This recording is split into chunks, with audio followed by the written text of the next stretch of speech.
Yo, what is good, YouTube? It's your boy SavyReacts. I'm back with another video. So for today, we have a video from the Game Theorist, and this video is called Game Theory FNAF, the clue that almost solves everything. I did not play this game, but I saw Corey play it on his channel a while ago. And then after he took another break, but he deserves it, so hopefully he comes back soon. But in my relation to this game, or like to all the games, I don't know much about everything, but I've seen like most of the Game Theorist videos, so I know somewhat about Michael Afton and what happened to his brother when he put his head in Freddy's mouth and whatnot. And there's a lot that happened after that too, but like there's a lot to remember about this franchise, so it's a little confusing at times, but hopefully at the start he'll catch us up to speed. But yeah, this will be an interesting video and I'm excited to get into it. But before we get into this video, make sure you like, comment, subscribe, and turn that post notification button so you get notified every time I post a video. And let's get right into this reaction, man. Let's go. Oh, and this video is about 30 minutes long, so don't forget to get your snacks. Today, we end the horror. Today, we solve FNAF. Oh, this is the last video. This exact same thing 7 years ago.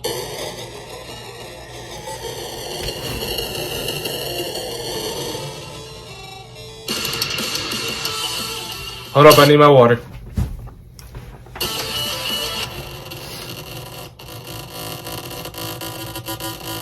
Music man.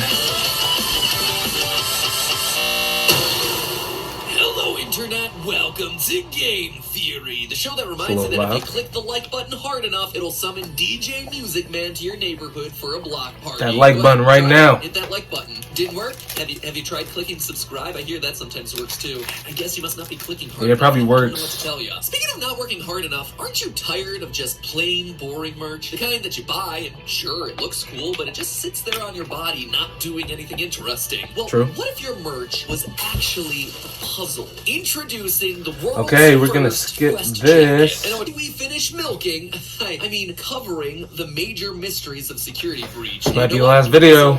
Or at least I think I've solved most of it. 7 years ago I made this video, The Clue That Solves Five Nights at Freddy's, where we put together all the pieces to support Dream Theory, the concept that the first 4 games of the series were all a collection of nightmares happening inside the mind of a child. In that episode there were lots of points of evidence, but ultimately the conclusion hinged on one key design detail: the alarm that brought each night to a close at 6:00 a.m. A grandfather clock for 3 games and a digital clock for number 4. 3 games in the crying child's house where we see a grandfather clock, the 4th in a hospital right before he dies, which ironically enough is the one whose gameplay is happening in a recreation of the house. Oh, there's a reason this series is so difficult to talk about. Anyway, the reason I bring that video up is because today's theory works largely in the same way. Over the past few FNAF episodes I've been trying to make heads or tails of Security Breach, pulling at what to me felt like the strongest thread. Gregory, and I saw all of them. Child reborn in a robot body. Him reuniting with his brother Michael in the form of Glamrock Freddy and his sister Elizabeth. Yeah, that makes sense. Vanessa. And we've covered a lot of evidence trying to support that claim. The character's design, colors, the ice cream, the voice lines, robotic eyes, the satisfying narrative arc that it provides the game's 3-star ending. I mean, it's a lot. There are 2 episodes that are jam-packed full of discussion around exactly this. But today, I finally have my smoking gun. The clue that takes it from just a controversial theory to, at least in my mind, largely proven fact. Oh, he's about to prove this. In the Dream Theory, it's the one clue that is so specific, so intentional that it confirms that this was the main intent of the game. Until, of course, they decide to retcon it all due to bad audience feedback to keep the franchise going for another 7 years. Damn. Sorry, guys, I hate to say it, but I think I'm unfortunately right this time. Gregory is a robot, and he's the crying child reborn. And by the end of if he's a robot, I think you're gonna be convinced. And then from there, we're gonna talk about how all of that factors into the game's narrative and its final mystery, Patient 46. It all begins here, the post-it room. Okay, so before I go on, I have to collect my thoughts. So,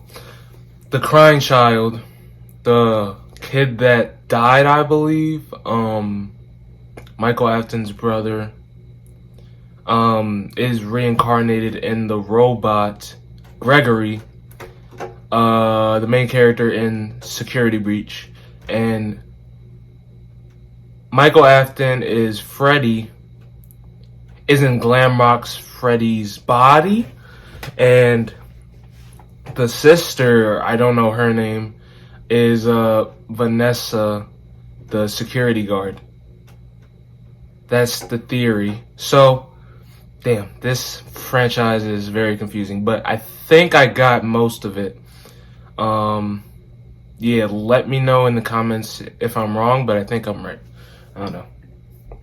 What? This is unexpected. After exploring the sewers to decommission Chica, Gregory winds up here. A room full of glowing staff bot heads and lots of post-it reminders on literally every surface. I mean, this thing is a flashing neon sign that says, important lore here. And yet, in online discussions, it's been largely overlooked because it's kind of sandwiched in the middle of the game, overshadowed by the animatronic spaghetti monster ending. And even though I knew that something had to be hidden in here, trying to figure it out was like finding a needle in a haystack. So what is this? What are we looking at here? I think it's pretty obvious. There's a lot of stuff in there. Is it obvious, Matt? What is it? You get to a certain age.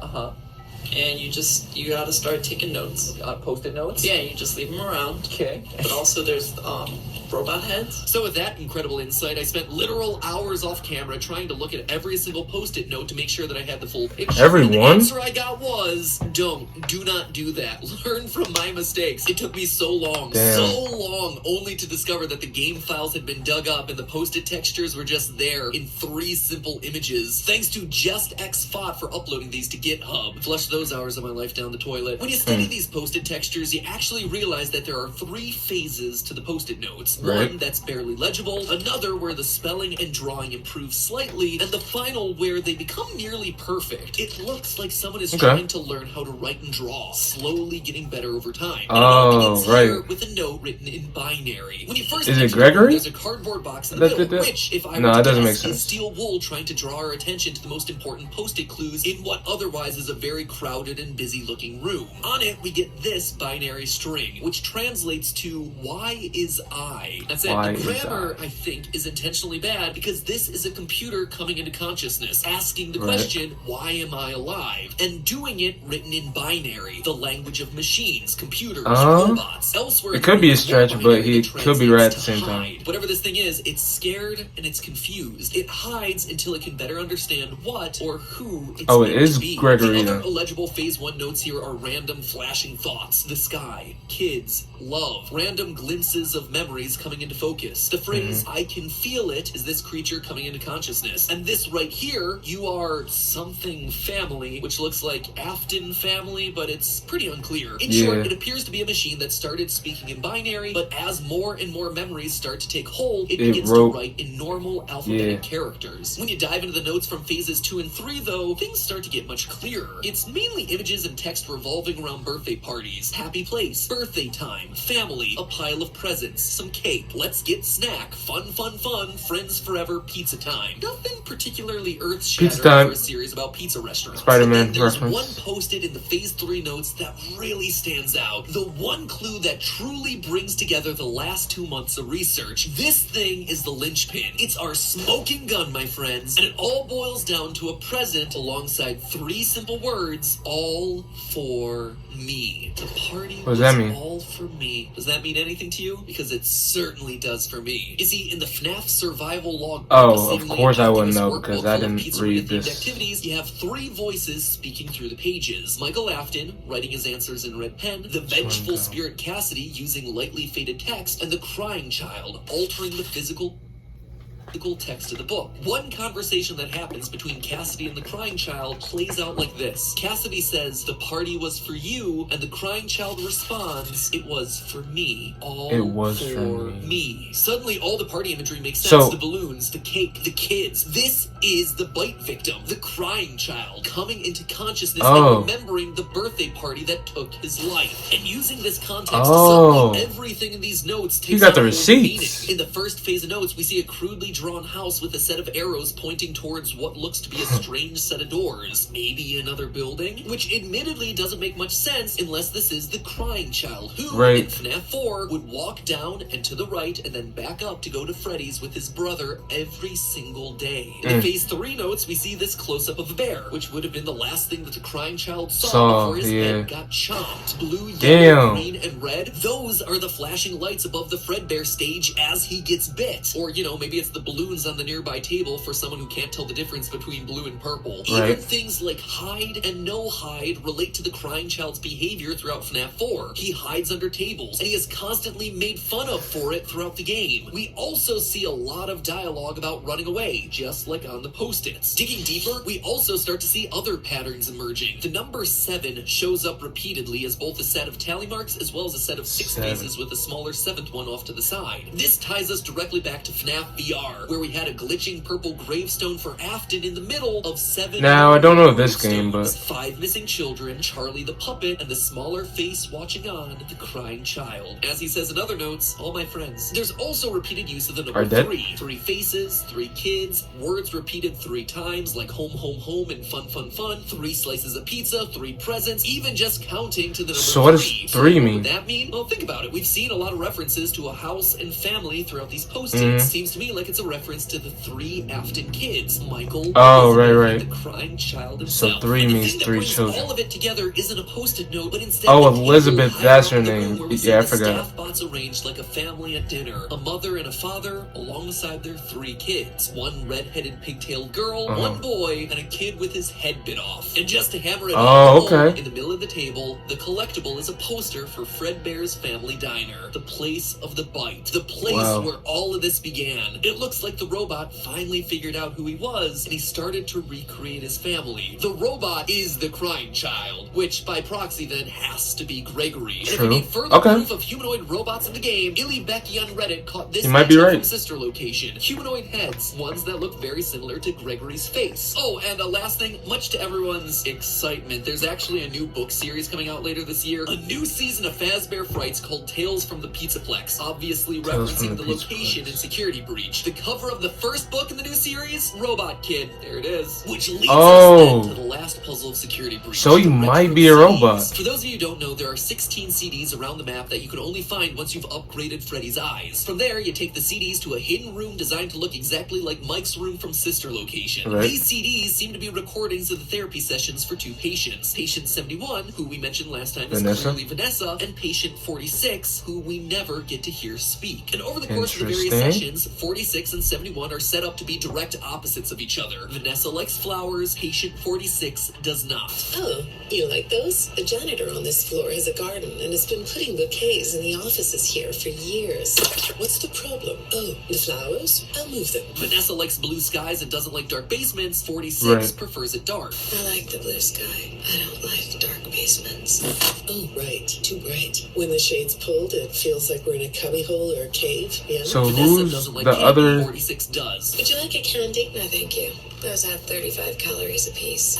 Sure, you can have a candy. Clearly, we're meant to see these characters as opposites, which is why so many people patient 46 might actually be Vanny, Vanessa's alter ego possessed by Glitch Trap. Or, even more extreme, Vanessa's evil twin sister, considering the fire ending shows us a dead Vanny on the ground and Vanessa looking down from the burning building's roof. She has a twin sister? Let's quickly talk about those 2 interpretations. First of all, Vanessa and Vanny are the same person. That seems like a bit of a stretch. Leading up to this game in places like she might have twin sister. Delivery have pointed to a woman named Vanessa A getting mind-hacked by Afton and reluctantly following his orders. And in this game, we still have pieces of evidence. For instance, in the CDs, we learned that Vanessa is buying fake fur to make the Vanny costume. On your breaks, it looks like you were shopping for a costume. You purchased some fake fur material.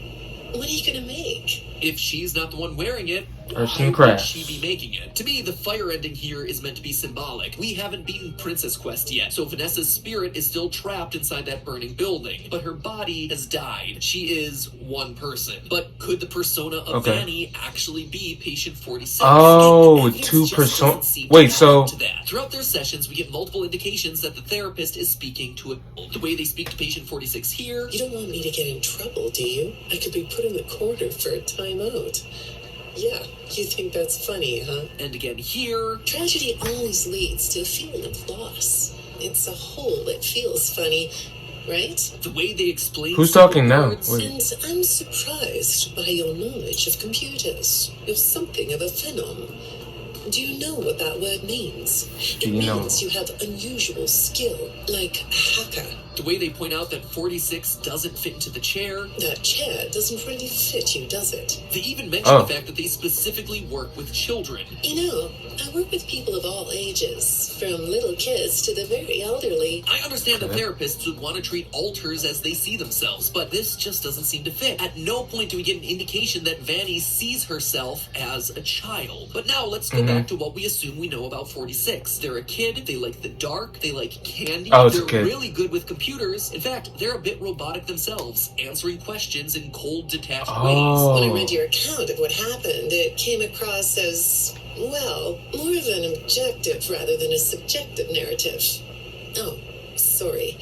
You don't know what that means, do you? So it's Gregory? Again, we get another example of the therapist having to explain a relatively simple word. Now, look at our post-it room. It's a dark cave underground, outright labeled as "This is my home." On the central cardboard box is a drawing of candy. And a robot would be emotionally detached and would also be great at hacking. Heck, the therapist does tell patient 46 to write down their feelings. I suggested you write down exactly what made you so sad and scared. And if this room isn't an example of that, I don't know what is. Taking it one step further, if I'm right in saying that Gregory is indeed the robot that came into consciousness here, that's why he doesn't fit into the chair. He's a kid. That's also so I guess going through all those couldn't let us hear 46's voice post-it notes did help. It would give away the game. It would immediately take away the mystery of who 46 is, since we hear Gregory talk so much. But why would Gregory, a robot kid hiding out in the Pizzaplex, actively be seeking out therapy? He's not in a school of any kind, and he's not employed, so he wouldn't be mandated. What is going on here? Well, over the course of the 16 CDs, we listen as both patient 46 and Vanessa visit a total of 5 therapists, all of whom are implied to have been mangled to death by machinery. But the deaths here aren't arbitrary. If you track the types, each therapist ends up getting killed off immediately. Gregory wouldn't asking do Vanessa that. about encrypted messages that she's been receiving from a mysterious figure. Your performance reviews are good.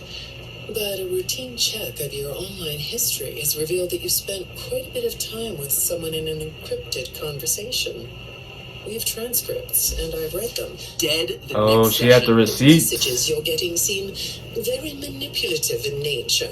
You know who I'm talking about. Why won't you open up about it? These files are full of details about your life. Again, the next session. When the encrypted messages get brought up to 46, same thing. When I saw some of your recent encrypted conversation logs, at first, I thought I was looking at more examples of you just talking with yourself. Then I realized it was different.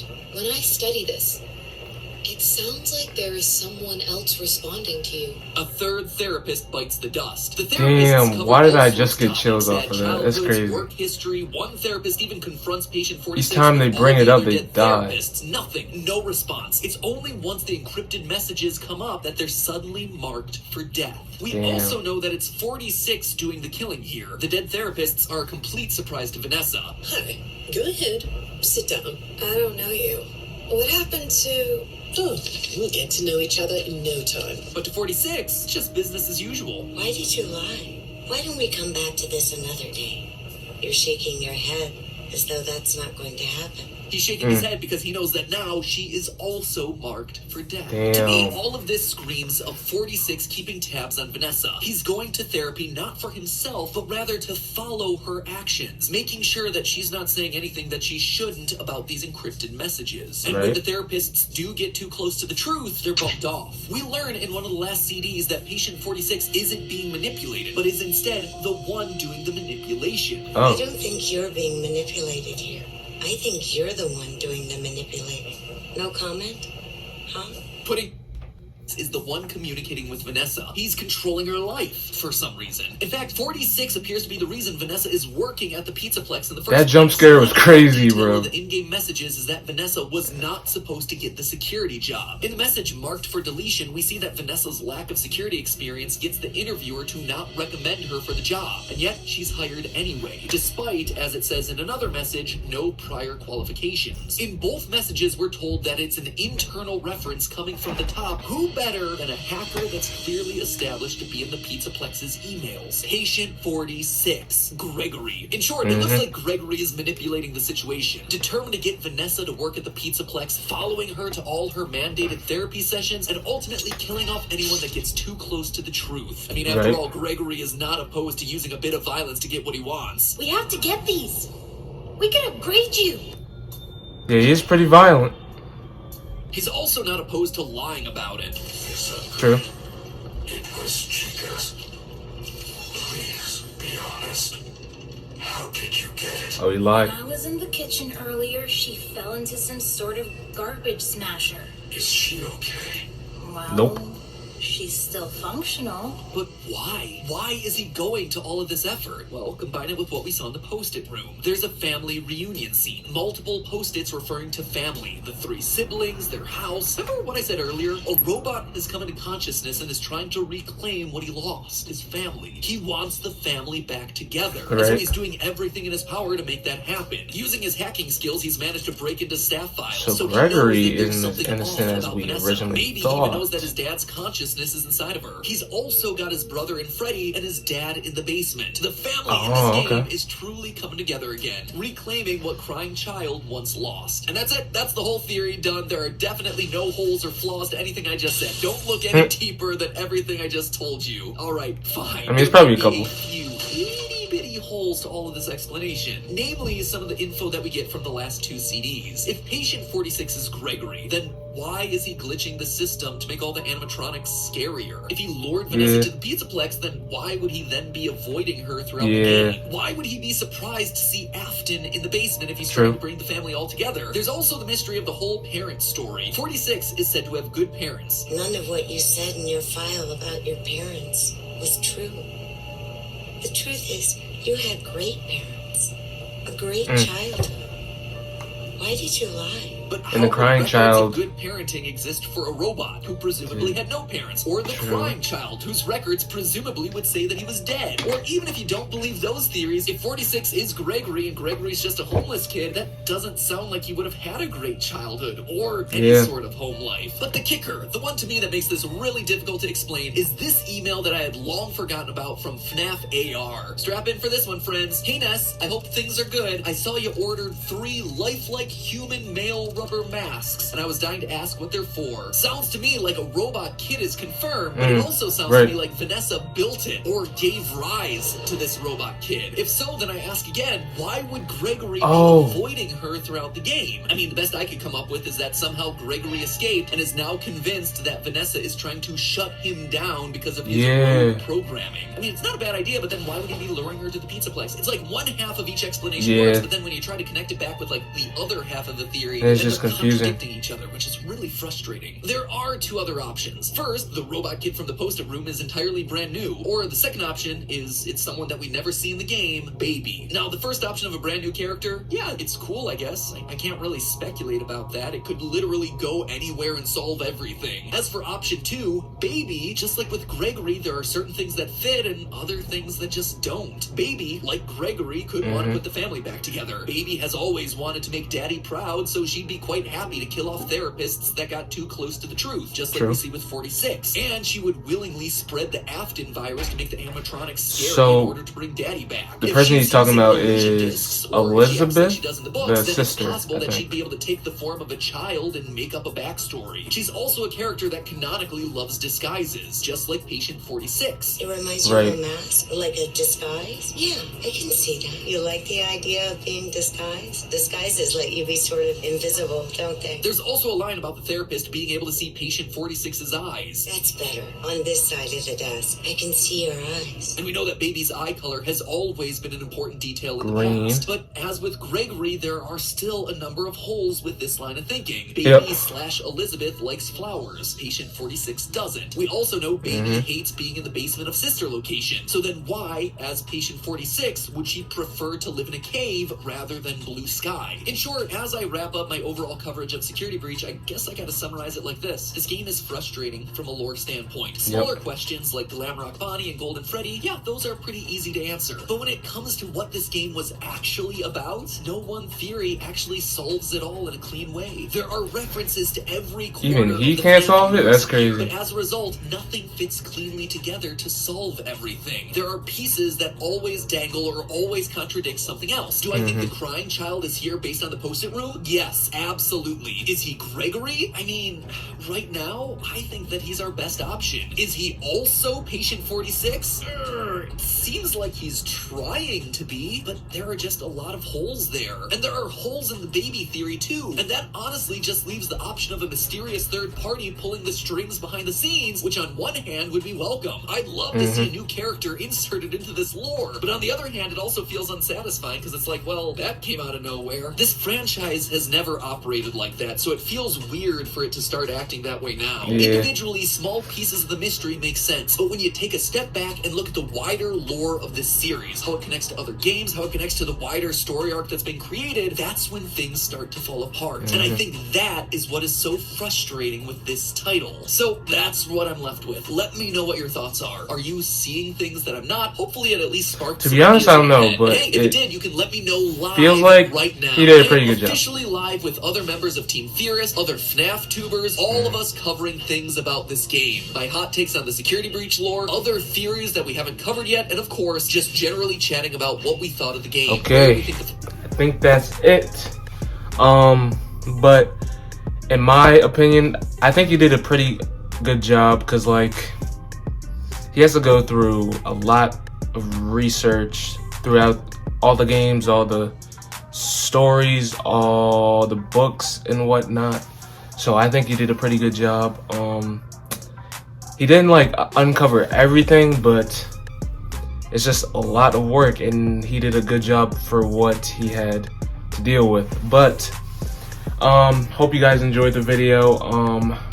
But that will be the end of the video. Make sure you like, comment, subscribe, and turn that post notification button so you get notified every time I post a video. And I'm gonna be out.